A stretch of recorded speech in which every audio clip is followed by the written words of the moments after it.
Hey, what's going on, everybody? RogersBase here with a brand new, short but mind-blowing Attack on Titan Shingeki no Kyojin theory discussion video. And before we begin, spoiler alert. Absolutely the biggest spoiler alert I've ever given on this channel. If you are not completely caught up to the Attack on Titan manga, meaning you are not yet caught up to Attack on Titan manga chapter 86, stop what you're doing right now.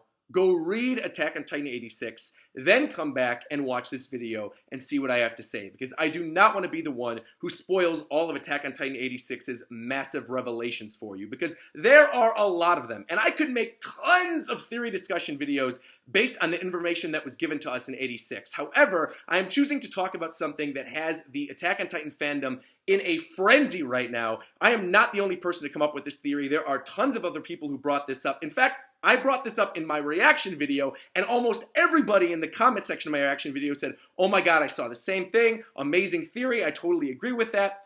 Of course, I am talking about the theory that the Smiling Titan's identity was revealed in Attack on Titan 86, and that the Smiling Titan, aka the Titan that ate Eren's mother all the way back in episode 1 of Attack on Titan, was actually Dina Fritz, or should I say Dina Jaeger, the first wife of Grisha and the mother of Zeke, and the sole person of the Fritz family who stayed behind in Marley. Now, this theory, to me, is all but confirmed. As soon as I saw these two characters put together, the Smiling Titan and Dina, I was like, oh, it's gotta be it. I mean, that has to be it. This is poetic justice. Isayama planned this all the way back since episode 1 of Attack on Titan. And what I'm going to do is I'm going to splice in a picture of what Dina looks like and what the Smiling Titan looks like. And you can judge for yourself whether or not these two are one in the same. And something that I think I should note is that almost every Titan that's been important to the story up until this point has shared some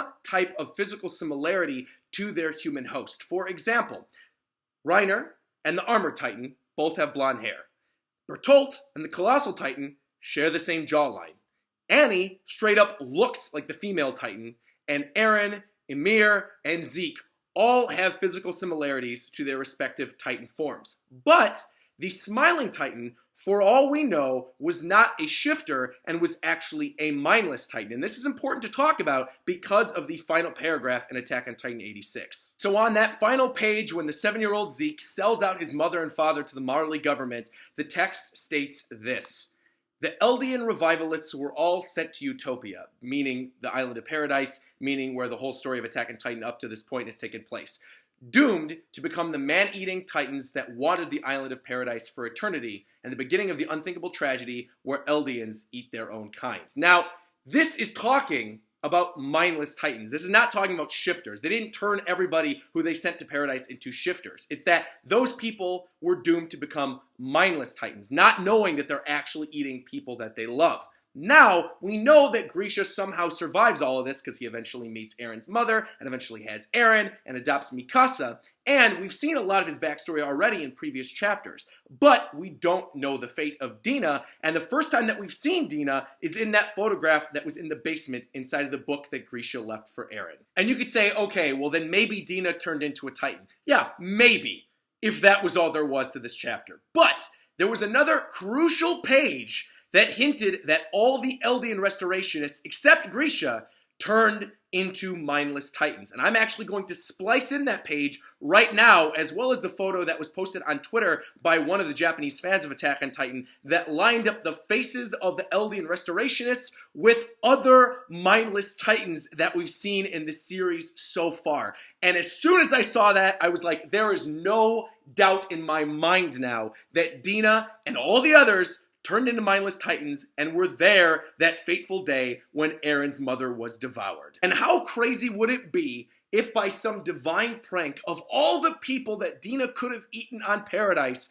once she turned into a mindless titan, of all the people, she ends up devouring the second wife of her husband. This is too good of a story opportunity for Isayama to let it just pass him by. And I think he's clearly hinting that this is indeed the case in this chapter. And we're probably going to find out as early as chapter 87 whether or not this is true. And one other thing that I want to point out before I wrap all this up and give my final thoughts on this theory is there is one other hint that a lot of people have been sending me and telling me might hint that Dina is in fact the smiling Titan. And that is the only time that Dina is smiling in this chapter at all is when she's in that photograph with Grisha and the young Zeke. They're smiling while taking the photo. That's the memory that's in the book, and that somehow her smiling during the photograph was the thing that stuck in her mind as her core memory when she went mindless and just went numb, and that's why she keeps smiling, is she's thinking while she's stuck in this eternal mindless Titan form that she's smiling for a photograph with her husband. And that would make that scene with the smiling Titan devouring Carla even more unsettling and horrifying. And one last thing I want to bring up in regards to the smiling Titan, and I don't really know how to connect this to the theory that Dina is the smiling Titan, but maybe you guys out there could use this nugget of information and try to find a way to use it as evidence. I've noticed that the smiling Titan is the only mindless Titan that kills its prey before eating it. Even Armin, when Armin was briefly transformed into a mindless Titan before getting Bertolt's powers, when Armin ate Bertolt as a mindless Titan, Armin ate him alive. And all the other mindless Titans do the same thing. They eat their prey alive, except for the smiling Titan, which kills its prey before eating it. Like I said, just a weird observation. Don't know how to connect it to the Dina smiling Titan theory, but maybe smarter people out there could find a way. Now that about wraps up my thoughts on this theory, but I gotta be honest, I think this is true. Like 100% true. It's not even a theory in my head. This is just already canon in my head. Dina is for sure the smiling Titan. Because if everybody eventually turned into a mindless Titan from that group except Grisha, there's nowhere else they can go. They're gonna wander paradise forever. And if you're wandering this small island, eventually you are going to hit the walls. Eventually you're going to be called on to attack the people and devour the people within the walls. The smiling Titan at some point was a person that was turned mindless and at some point had to interact with people within the walls.